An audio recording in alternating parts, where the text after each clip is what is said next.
예, 공식 선거운동이 시작되자마자 주요 후보 모두가 대구 경북으로 달려와 지지를 호소하고 있습니다. 기호 4번 개혁신당의 이준석 후보도 마찬가지죠. 개혁신당은 일찌감치 후보를 확정하면서 일전 예비 후보 시절에도 여러 번 대구를 찾기도 했는데요. 오늘 스튜디오에 개혁신당 천하람 상임선대위원장 나와 있습니다. 대선 완주를 선언하고 있는 이준석 후보의 선거 전략과 공약들 직접 가까이 계시는 분께 들어보겠습니다. 안녕하십니까? 네, 이준석 후보 상임선대위원장 천하람입니다. 예, 어제 늦게 대구에 온 걸로 알고 있는데 집중 유지하시고 대구에서 이렇게 묵고 스튜디오까지 나와 주셨어요. 아, 네, 예. 이준석 후보는 어제 이제 완전 아침부터 네. 대구를 쭉 일정을 소화를 했고요. 저는 이제 또 서울에서 이런저런 방송 일정들 또 하고 집중 유세 함께 하고. 저 같은 경우에는 뭐 할아버지 백지가 아니시니까. 네, 제가 전남 순천이 제 정치적인 고향이지만 네. 사실 제가 이제 태어나고 자란 곳은 대구입니다. 그래서 저희 할아버지 할머니 뭐 아버지 어머니 다 계시기 때문에 네. 예, 그래서 고향 온 김에 하루 묵고. 예, 묵고 사실 원래 우리가 전화로 하기로 되어 있었잖아요. 그러니까요. 이렇게 나와 주셔서 네, 저도 그래서 너무 아이고 반갑네요. 이왕 하는 거 하루 묵고 이제 하고 가자. 예. 저도 하고 이제 또 대구 일정 조금 하고 네, 네. 올라갈 생각입니다. 어제 2.28 기념공원에서 집중 유세하셨는데요. 네. 김은수 후보는 서문시장, 네. 이재명 후보는 동성로 구 대구백화점 앞이었고요. 네. 왜 2.28이었을까요? 사실은 2.28 같은 경우에는 대한민국 민주주의의 시작이라고 해도 과언이 아닌 의미 있는 곳이고요. 그리고 무엇보다도 저희는 좀 굉장히 좀 탁 트인 공간에서 많은 대구 시민들을 좀 뵙고 싶었습니다. 예. 그래서 지금 다른 후보들 같은 경우에는 물론 일정 부분 메시지들도 있지만 박정희 전 대통령 향수를 불러일으키는 소위 말하는 박정희 파리 같은 것들도 많이 하고 어떤 경우에는 나도 안동 사람인데 왜 안 찍어주냐라는 식으로 지역민을 힐난하기도 하고 그러는데 저희는 그런 것보다는 공원에서 조금 광장에서 시민들과 공약에 대해서도 비전에 대해서도 좀 많이 소통하고 싶은 그런 네. 의도에서 저희 집중유세 장소를 잡게 됐습니다. 그리고 이준석 후보는 어제 오전 7시 반부터 네. 달서구 죽전내거리에서 맞아요. 또 거리 유세하시고 음. 경북대에서 학식도 먹고 지역 의료인들 간담회하고 서문시장 아닌 칠성시장 선택해서 2.28 공원까지 네. 거의 종일 대구에 머물렀거든요. 그렇죠. 이것도 좀 선거 유세 차별화일까요? 그럼요.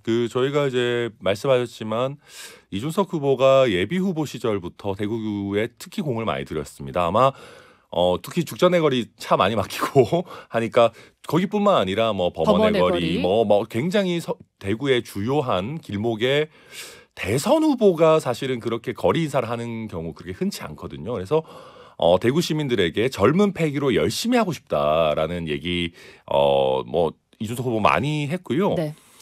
제가 그런 얘기 한 적도 있어요. 그래도 대선이 이게 레이스가 긴데 너무 무리하는 거 아니냐 새벽부터 이렇게 몇 번 제가 얘기를 했는데 그럴 때마다 저한테 너는 이렇게 우리 가까우니까. 천 위원장은 상임선대위원장인데 복 받은 줄 알아라. 후보가 이렇게 열심히 하니까. 나는 옛날에 선거할 때 후보 아침에 깨워가지고 오전 일정 하는 것만 해도 엄청 어려웠는데 후보가 먼저 자기가 열심히 알아서. 하고 특히 대구에서는 몸 갈아 넣겠다라고 하는데 근데 얼마나 왜 편하냐. 이렇게 열심히 하시는 거예요? 대구 경북을 위해서 왜 이렇게 공을 들이시는 겁니까? 사실은 대구 경북이 변화의 출발점이라는 확신이 저희가 있기 때문입니다. 이게 기억하실지 모르겠지만 이준석 후보가 4년 전에 6월 3일에 뭘 했었냐면은 탄핵의 강을 건너야 한다는 연설을 대구에서 했었습니다. 그게 사실 어떻게 보면 변화의 출발, 도화선이 돼가지고 굉장히 젊은 36이라고 하는 나이에 거대 정당의 당대표가 되는 그런 일이 있었죠. 그러니까 지금 대선 도전을 가지고도 많은 분들이 조금 힘들어 보이는 거 아니냐라는 얘기 하시는 분들도 많이 있는데 사실 어쩌면 36세 이준석이 했던 도전이 더 무모해 보였던 면도 있습니다. 그때도 다들 설마 당대표 되겠어? 그런데 어쩌면 보수적이고 안정적이라고 많은 분들이 생각하시던 대구에서 먼저 바람을 일으켜 주시니까 어마어마한 대역전극이 펼쳐졌거든요.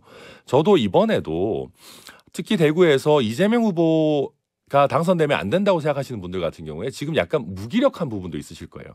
보수 진영이 약간 무너진 거 아니냐, 희망이 없는 거 아니냐 하는 분들이 많이 있는데 네. 이번에 대구에서부터 새로운 변화의 바람을 일으켜 주신다면은 저희가 대역 전극이 가능하다라고 보고 특히 대구 경북에 저희가 많은 에너지와 정성을 쏟고 있습니다. 최근 당원 가입 개혁신당 네. 급증했다고 또 보도가 나오던데요. 혹시 이거 뭐 지역 분포도 확인할 수 있습니까? 대구 경북의 지지세라든가 좀 유의미한 변화가 있어요?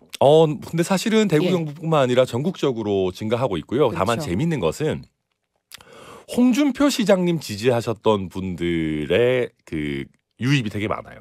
아, 그렇게 확인됩니까? 네. 그래서 아마 대구 지역에서 또 아무래도 홍준표 시장님 대구 시장 하셨기 때문에 저희 뭐 홈페이지나 아니면 저희 이제 내부적으로 이렇게 들어오는 것들 보면 전직 홍카콜라단이었는데 그렇게 밝히고. 네. 저희 이준석 후보 쪽으로 옵니다. 제 보수 진영 지지자인데 국민의힘은 답이 없는 것 같습니다. 개혁신당 이준석 후보로 가야 될 것 같습니다. 이런 분들이 굉장히 많아서 어쩌면 보수 진영의 세대 교체, 뭐 약간 헤게모니 싸움이 본격적으로 좀 일어나고 있는 것 아닌가 저희 그렇게 보고 있습니다. 예. 그래서 보수의 대안을 또 이준석 후보가 또 자처하고 있기도 한데 그러다 보니까 또 국민의힘에서는 좀 걱정하는 것이 보수표가 갈라지면은 이거 어려워지는 것 아닌가. 그러면서 계속 이준석 후보, 천하람 대표 좀 강력하게 아주 날석의 선을 긋고 있습니다만 계속 반 이재명 빅텐트 단일화 얘기하고 있지 않습니까? 그러니까 이게 그 개혁신당이 떠올라서 김문수 후보가 어려워지는 거 맞아요? 원래 어려운 거 아닙니까? 그러니까 저희가 무슨 얘기냐면 김문수 후보는 애당초 승리 가능성이 없는 후보죠. 그러니까 김문수 후보는 물론 지금의 덩어리는 일정 부분 확보되어 있지만 이재명 후보를 꺾을 가능성이 1%도 없는 후보입니다. 그렇기 때문에 국민의힘의 절대다수 의원들도 노답 후보다라고 보고 후보 교체해야 된다라고 해서 새벽 3시에 거의 정당 쿠데타 같은 거 일으켜가지고 억지로 쫓아내려고 했던 후보거든요. 그런 후보와 단일화를 할 필요는 저희는 전혀 없다라고 생각을 하고요.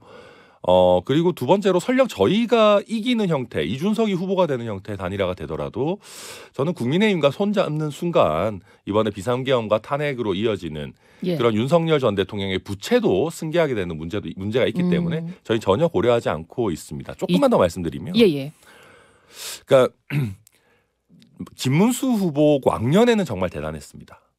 제가 그래서 클린스만 감독하고 좀 비슷하다라는 생각을 했던 게 우리가 클린스만 감독 모셔올 때 진짜 대단한 선수였으니까 앞으로 잘하겠지. 근데 그러다가 저희 수많은 축구 팬들이 피봤거든요.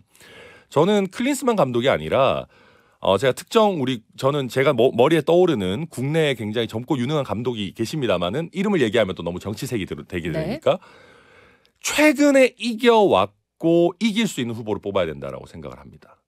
그러면 김문수 후보 같은 경우에는 마지막 승리의 경험이 2010년이거든요. 15년 전입니다. 그 이후에 수성갑 나왔다가 수성갑에서 참패를 했던 후보고 서울시장 나왔다가 23% 받았던 분이에요.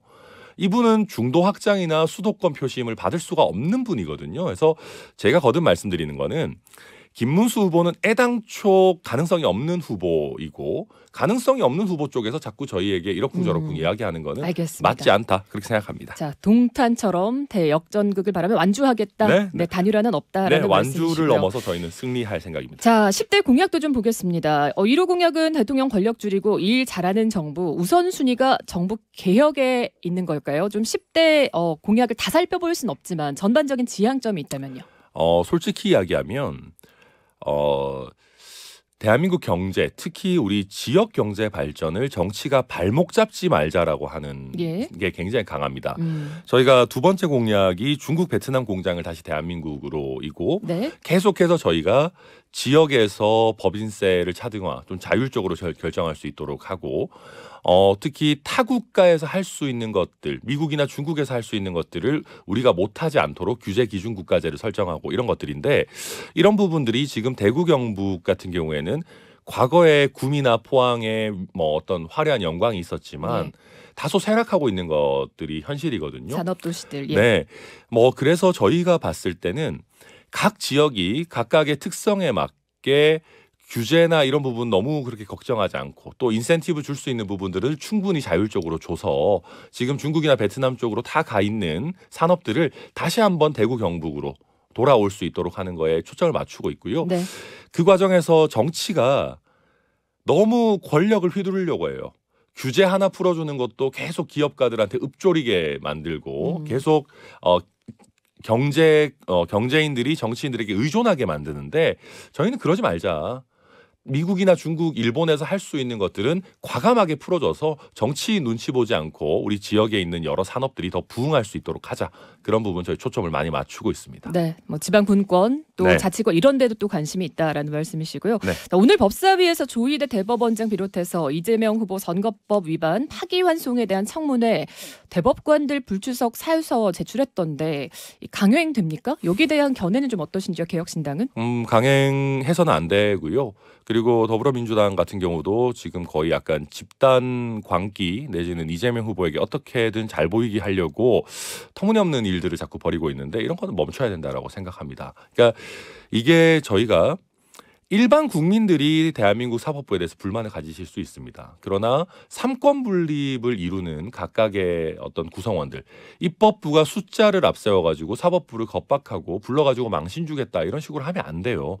왜냐하면 결국 심판 역할을 하는 것이 사법부인데 입법부에 있는 구성원들이 특정 정치인 이재명 후보 지키겠다고 사법부를 압박하고 거기에 의해서 사법부가 영향을 받는 것이 이어진다라고 하면은 정말 상권분립 민주주의, 법치주의 체계 자체가 흔들리는 것이기 때문에 이런 건 해서는 안 된다. 그리고 더불어민주당 지금 선거철에 굉장히 몸조심하는 모드 하고 있는데 결국 또 주요 구성원들이 이재명 후보에게 어떻게든 잘 보여야 된다라고 이렇게 해서 충성 경쟁을 하게 되면은 저는 국민들께서 특히 대구 경북의 많은 시민도민들 보시기에 아주 오만해 보이는 그런 형태로 되지 않겠는가 저는 그렇게 평가합니다. 자, 이제 마지막입니다. 6.3 대선일까지 20일 딱 남았거든요. 남은 선거운동 개혁신당의 전략 어떻게 되시는지 마지막으로 지역 유권자에게 한 말씀 주시죠. 네. 저희 대구 경북의 많은 분들 저희 사실 개혁신당의 원내 의원 3명 모두가 대구 경북에 연고가 있는 의원들입니다. 그렇게 그만큼 타 지역뿐만 아니라 대구 경북에 대해서 더 큰 발전, 특히 지금 청년들이 떠나가는 대구 경북에 더 큰 비전을 제시하려고 노력하고 있고요. 또 선거 공학적으로도 대구 경북에서 지금의 정치가 마음에 안 드시고 희망이 잘 보이시지 않는다면은 큰 변화의 바람을 대구에서부터 불러일으켜 주신다면은 저는 이번 기회에 단순히 어떤 보수 정치를 바꾸는 것을 넘어서 대한민국의 정치의 세대 교체, 시대 교체를 이끌어낼 수 있을 것이라고 저희 장담합니다. 그래서 많은 분들 우리 이준석 후보와 개혁신당에게 큰 관심과 지지 보내주시기를 꼭 부탁드립니다. 콧등에 이제 땀까지 나셨는데. 아, 그래요? 예, 오늘 나와주셔서 감사합니다. 고맙습니다. 네, 감사합니다. 예, 개혁신당 천하람 상임선대위원장이었습니다.